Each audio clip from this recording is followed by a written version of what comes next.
آپ کو لے چلتے ہیں منڈی بہاؤدین۔ راجہ ذبیح الرحمان کی رپورٹ کے مطابق deputy commissioner doctor Faisal Saleem نے مختلف محکموں کے افسران کے ساتھ اجلاس کی صدارت کی۔ اس موقع پر additional deputy commissioner revenue Zulfiqar Ahmad, C E O health doctor Abid Yousaf, deputy director local government Rizwan Bashir Agha, D O industries Rana Saeed بھی موجود تھے۔ اجلاس میں سی E O health doctor Abid یوسف نے محکمہ صحت کی کارکردگی اور محکمہ صحت کے منسوخ مختلف ورٹیکل پروگرام بارے تفصیلی بریفنگ دی۔ Deputy director local government Rizwan Bashir آغا نے ستھرا پنجاب مہم کے حوالے سے تفصیلی بریفنگ دی۔ ڈی او انڈسٹریز رانا سعید نے پرائس کنٹرول بارے تفصیلی بریفنگ دی۔ انہوں نے افسران کو ہدایت کی ہے کہ وہ دفاتر میں اپنی موجودگی، دفتری اوقات کی پابندی، صحت و صفائی ستھرائی کے نظام، فیلڈ ورکس اور اوپن ڈور پالیسی پر خصوصی توجہ دیں اور لوگوں کے لیے زیادہ سے زیادہ آسانیاں پیدا کریں۔ Mandi Bahauddin deputy commissioner doctor Faisal Saleem نے ڈسٹرکٹ ہیڈ کوارٹر اسپتال کا اچانک دورہ کیا۔ انہوں نے اسپتال کے مختلف حصوں کا معائنہ کیا۔ اس موقع پر additional deputy commissioner revenue Zulfiqar Ahmad, assistant commissioner Mandi Bahauddin Nadeem Baloch, medical superintendent doctor Khalid Dad Naswana بھی موجود تھے۔ ڈپٹی کمشنر نے ڈسٹرکٹ ہیڈ کوارٹر اسپتال کے مختلف شعبوں کا تفصیلی معائنہ کرتے ہوئے اسپتال کے وارڈز اور ایمرجنسی سمیت صفائی ستھرائی کے انتظامات کا بھی جائزہ لیا۔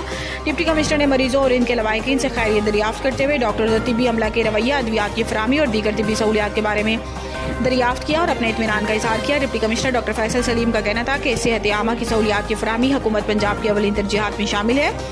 ڈاکٹرز، پیرامیڈیکل سٹاف اور دیگر عملہ مریضوں اور ان کے لواحقین کے ساتھ حسن سلوک سے پیش آئیں اور اپنے فرائض کو 100% یقینی بنائیں تاکہ حکومت پنجاب کی جانب سے مہیا کی جانے والی طبی سہولیات سے اسپتالوں میں آنے والے مریض زیادہ سے زیادہ مستفید ہو سکیں۔ Report Raja Mansoor Ahmad, district bureau chief, ریٹ نیوز منڈی بہاؤدین۔ خبر شامل کرتے ہیں جہلم سے۔ مخدوم حسین کی رپورٹ کے مطابق پریس کلب جہلم کے بلا مقابلہ منتخب عہدیداروں اور ممبران کے اعزاز میں چودھری سکندر آف پھلائیاں کی طرف سے بھرپور عشائیہ دیا گیا۔ عشائیے میں پریس کلب کے تمام ممبران نے شرکت کی۔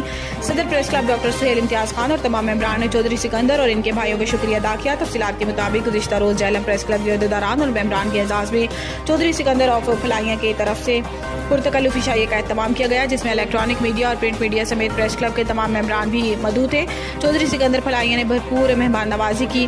ان کا کہنا تھا کہ صحافیوں کا اور ہمارا چولی دامن کا ساتھ ہے۔ ہم قدر نگاہ سے جہلم کے ہر صحافی کو دیکھتے ہیں اور نو منتخب عہدیداروں کو بھرپور مبارکباد پیش کرتے ہیں۔ ان کا کہنا تھا کہ میں چاہتا ہوں کہ دعوت کا یہ سلسلہ مہینے میں ایک بار ضرور ہونا چاہیے تاکہ ملاقاتیں چلتی رہیں۔ اس موقع پر صدر Jhelum press club doctor Sohail امتیاز خان نے چودھری سکندر پھلائیاں کا شکریہ ادا کیا اور صدر الیکٹرانک میڈیا جہلم راجہ وقار نے ان کا شکریہ ادا کیا۔ اس موقع پر چیئرمین الیکٹرانک میڈیا جہلم ریاض گوندل کا کہنا تھا کہ ہم چودھری سکندر پھلائیاں اور ان کے برادران کے مشکور ہیں جنہوں نے ہمیشہ ہمیں عزت دی۔ اب آپ کو لیے چلتے ہیں انگلینڈ۔ پاکستان میں صحافیوں کی آواز دلیر اور بے باک لیڈر افضل بٹ کی برطانیہ میں ہر دل عزیز صحافی حسیب ارسلان کو سالگرہ میں شرکت۔ پاکستان پریس کلب برطانیہ یارکشائر کے صدر اور دنیا نیوز کے انٹرنیشنل ڈیسک کے بیورو چیف حسیب ارسلان کی سالگرہ کا کیک کاٹا گیا۔ تفصیلات کے مطابق Pakistan federal union of journalist کے مرکزی صدر افضل بٹ، پاکستان پریس کلب برطانیہ کے مرکزی صدر جناب ارشد رچیال، میئر آف کیتھلے گلفراز حسین کلیال، سابق صدر پی P C U K Yorkshire Shakeel انجم راجپوت، سابق صدر پی پی سی یو کے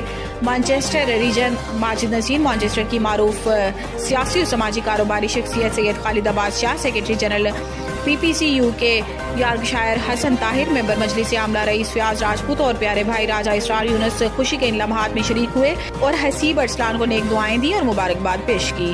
جہلم میں بے ہنگام ٹریفک کی وجہ سے شہریوں کو شدید مشکلات کا سامنا۔ جی ہاں، جہلم میں تعینات ہونے والے ڈی ایس پی ٹریفک اور ان کا عملہ ٹریفک کنٹرول کرنے میں بری طرح ناکام۔ جہلم ڈی ایس پی سارا دن ٹھنڈے کمرے میں مزے لینے میں مصروف۔ سائلین کھجل خار جہلم مخدوم حسین چودھری سے تفصیلات کے مطابق نئے تعینات ڈی ایس پی ٹھنڈے کمرے تک محدود۔ نئے لائسنس کے حصول کے لیے آنے والے سائلین رول گئے۔ D I G traffic police کی اوپن ڈور پالیسی کے احکامات ہوا میں اڑا دیے۔ ڈی پی او ناصر باجوہ کے دفتر کے دروازے ہر خاص عام کے لیے کھلے ہیں۔ اس کے برعکس ڈی ایس پی ٹریفک کے دفتر میں وی آئی پی ماحول، سائلین کو اندر جانے سے دروازے پر ہی روک دیا جانے لگا۔ اوپر سے انوکھی کارروائی، ٹریفک کنٹرول کرنا ضروری نہیں، بس چالان کرو، چالان کی تعداد بڑھاؤ۔ بس لائسنسنگ برانچ میں نہ تجربہ کار عملہ کی وجہ سے نئے لائسنس کا اجرا انتہائی مشکل ہو گیا۔ سیاسی سماجی مذہبی حلقوں مریم نواز اور D I G traffic police سے پرزور مطالبہ کیا ہے کہ ڈی ایس پی ٹریفک سمیت ٹریفک پولیس کا عملہ فوری تبدیل کیا جائے۔ چوک اہل حدیث گنبد والی مسجد، تحصیل روڈ شاندار چوک، ریلوے روڈ پر چنچی رکشہ مافیا کا راج، سول لائن روڈ شاندار چوک اور تحصیل روڈ پر گھنٹوں ٹریفک کی لمبی لمبی قطاریں لگنا معمول بن گیا۔ شہری پریشان۔ اب تک کے لیے اتنا ہی۔ مزید نیوز اور اپڈیٹس کے لیے وزٹ کریں ہماری ویب سائٹ readnews.pk۔ اب تک کے لیے اتنا ہی۔ مزید خبروں سے باخبر رہنے کے لیے پڑھیں صبح کا اخبار روزنامہ ریٹ نیوز اور تازہ ترین اپڈیٹ کے لیے وزٹ کریں ہماری ویب سائٹ readnews.pk۔